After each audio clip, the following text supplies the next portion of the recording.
Hey. My wife's family just stayed here over Memorial Day weekend, the weekend after Memorial Day. And they stayed at our house, and they wouldn't shower at our house. Yeah. It even changes how you cook, because something that might be nice and cheap, like spaghetti, you don't want to boil it. You don't want to boil Nope. it. So now you're using bottled water. How cheap is that meal anymore? Yep. You know? Too right. And you start thinking to yourself, okay, I'd really like mashed potatoes for this holiday, but you know what? That's a lot of water, so I guess we'll have to find something else to eat.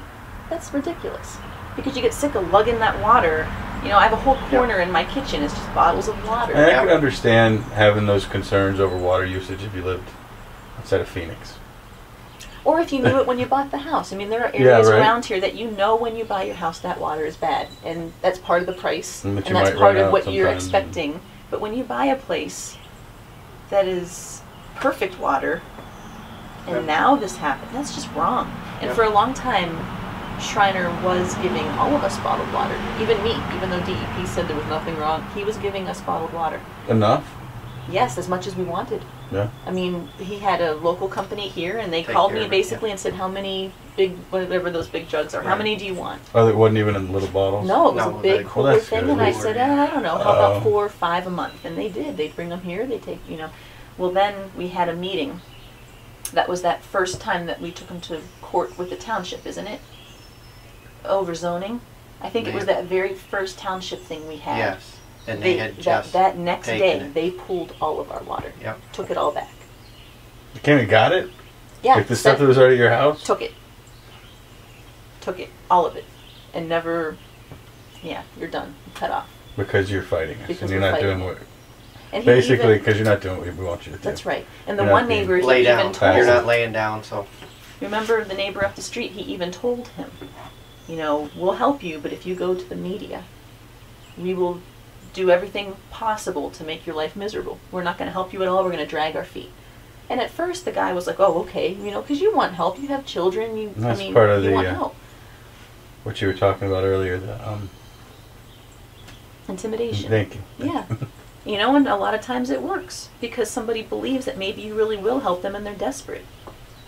You know, to me, that just infuriates me. I said to the neighbor, I said, "That sounds like bullying to me.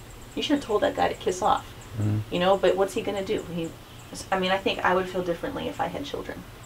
I think the fact that it's just my husband and I, maybe I don't see things the same way. I think if I had children, I think I would be homicidal. Yeah, I mean, think of that, as bad as it makes you feel and how nervous you are driving up to the house. And, you know, you take that a step further. You're driving up to the house is gone. Now you got to turn around to the back of this car and tell the kids, gotta go to grandma's house. Right. Yep. So, I mean, that's going to obviously be elevated. Everything you're dealing with now is going to be elevated when you throw kids in the mix. Yep. And our son's 13 now, so my wife and I both work evenings, so he's here until my wife gets home at 8 at night. And we've got these alarms going off from the gas. And how many different alarms do you have? We've got one downstairs and one upstairs. And it's a combination carbon monoxide explosive gas meter. So basically natural gas and CO. And it'll go off, you said the CO side will... It always reads gas. It's always gas. We had issues back when they first started this compressor station with CO. And like Steve was saying, they never got the proper permits or any of this. Well, they were found to be in violation with that because they had to have some type of, I don't know, scrubber, catalytic converter or something they had to put on. So I think I'm looking around and I've driven up and down the mountain a couple of times. I'm thinking part of the problem here, especially with the carbon monoxide at the very beginning. Like I said before, I'm no scientist, but you've got all these little valleys and pockets. Right. And I mentioned inversion earlier. I mean, things, you know, gases will collect if there's something, you know, cooler air above it won't let things rise. It'll collect, and that's, I think, at least with the gas. Yep. Now the stuff in your water. Oh yeah. Who knows what's going on down there? Right. Yep. And anyhow, back to our son, we had a situation here a month ago where we were both at work and these alarms went off. And luckily we've got the neighbors we do, and we've always talked and said, well, do this and do that. And he come over here and got Steve, who Steve went over while we weren't home to check out, investigate. So what's his plan of evacuation? You have him unplug everything, or? No, we just tell them just Get Just out. get out. Get out. Because I guess either you come over and get Steve, or you go next door and get yeah, you go our unplug your other stuff and neighbor, make that or spark. Yvonne, or Trumbull's, who was below Yvonne. Yeah, anywhere but just get out. Yeah. And that's what he did. He come over and got Steve. Steve went over, and Steve told him, stay over here if you'd like for the rest of the night. Open the windows.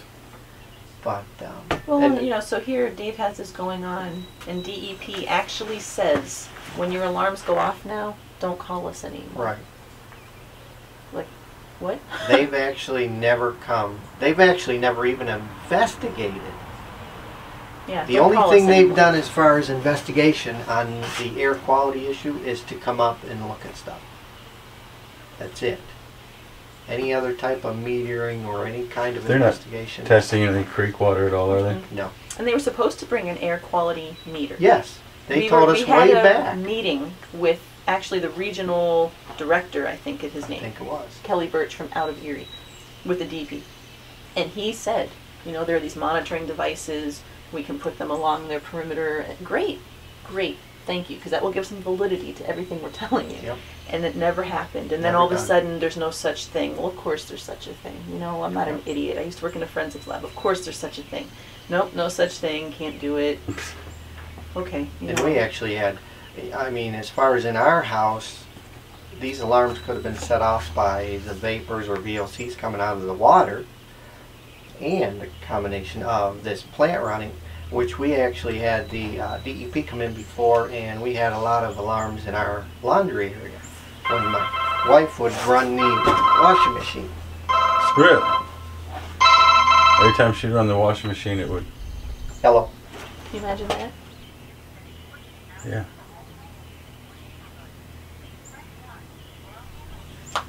Is that somebody calling you? A computer calling you? Yeah, it's I an know. advertisement. Yeah. How dare they? I can't even believe they can do that. But Oh, you can put your name on the list. The do not call list. Worth it. So anyhow, these alarms going off in the laundry area, so we had the DEP come in, and they brought their little device in, and they stuck their thing in the washing machine, and they actually got a few tenths of a % of reading of methane in there, coming out of the water.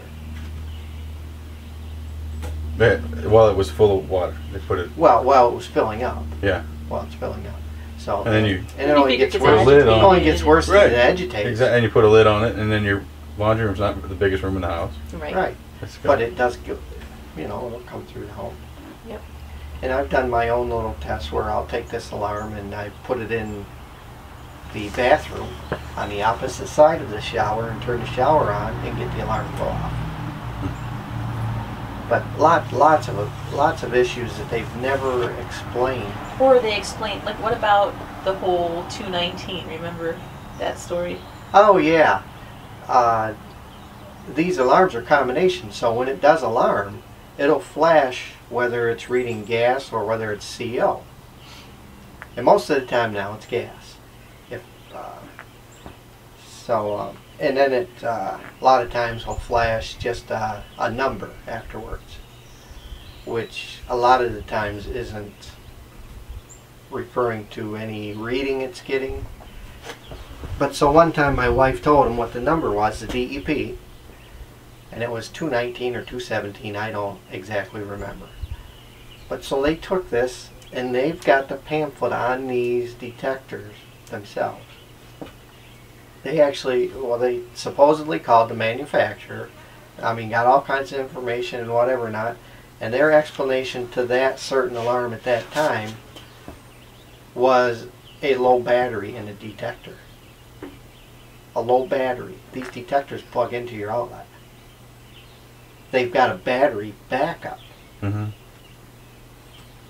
So that was just ridiculous. And LB is low battery. Yeah, Not oh yeah, and that's 219. another thing is that when it's got a low battery, it says right in the pamphlet, it'll Mm-hmm. it'll flash low battery. Now you can't tell me that those people didn't know this. Yeah. When they're going to look you right in the eye and say, oh, don't worry, that just means low battery.